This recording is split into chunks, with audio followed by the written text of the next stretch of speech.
최근 여론조사에서 지지율 하락으로 고전하고 있는 국민의당 안철수 후보 반전 카드를 오늘 내놓을 것으로 보입니다. 안철수 후보가 집권 후 구성할 통합정부의 운영 방안을 담은 로드맵을 발표합니다. 어젯밤 김종인 전 민주당 비대위 대표와 회동한 데 이은 발표여서 다른 대선 주자들이 촉각을 곤두세우고 있습니다. 또 오늘 밤에는 대선 주자 5명이 참여하는 5번째 토론회가 열립니다. 국회로 가보겠습니다. 이종원 기자. 네, 국회에 나와 있습니다.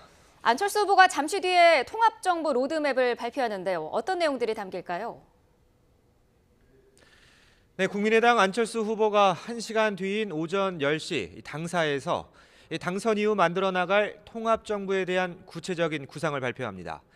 안 후보는 어젯밤 김종인 전 민주당 비대위 대표와 45분가량 전격 회동을 했는데요.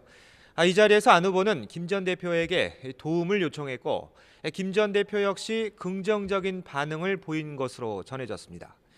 오늘 안 후보가 집권 이후 내각 구성 등을 준비할 통합정부 추진위원회 구성을 발표하고 김종인 전 대표의 합류를 공개적으로 요청하면 김 전 대표가 여기에 응할 것으로 전망됩니다. 김종인 전 대표 측 관계자는 국민의당에 입당하지는 않고 외부에서 도움을 주는 형식이 될 것이라고 밝혔습니다. 안 후보가 최근 지지율 하락으로 양강 구도까지 급격히 흔들리는 상황이어서 오늘 발표가 반전의 계기를 만들 수 있을지 주목됩니다.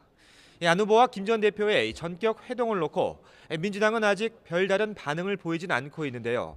하지만 물밑에서는 대선 구도에 어떤 영향을 미칠지 촉각을 곤두세우고 있습니다. 어느 정도 예상이 됐던 상황이지만 안 후보가 내놓을 구체적인 메시지가 뭔지 경계심을 늦추지 않고 있습니다. 오늘 저녁에 5차 토론회가 열리게 되는데요. 토론 주제는 경제 문제입니다. 하지만 여기서도 통합정부 논의가 쟁점이 될 수 있겠군요. 네, 그렇습니다. 문재인 후보는 오늘 아예 공식 일정을 잡지 않고 토론회 준비에 매진합니다. 안철수 후보 역시 통합정부 구상 발표 이외엔 별도의 일정을 잡지 않았습니다.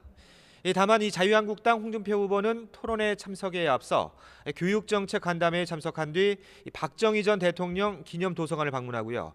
바른정당 유승민 후보는 아파트 경비원들과 만나 간담회를 엽니다. 정의당 심상정 후보는 오전에 마크 네퍼 주한미 대사들이를 접견하고 낮에는 젊은 층 표심을 잡기 위해 홍대 입구역에서 유세를 펼칩니다. 오늘 5차 토론회는 중앙선거관리위원회 주관으로 밤 10시부터 밤 8시부터 2시간 동안 열리는데 YTN을 통해 생중계됩니다. 일단 경제 분야가 토론 주제로 잡혀 있어서 지난 4차 토론회에 이어 문재인 후보의 공공일자리 공약 등 후보들의 경제와 복지 정책의 재원 마련 방안 등이 다시 쟁점이 될 것으로 보입니다.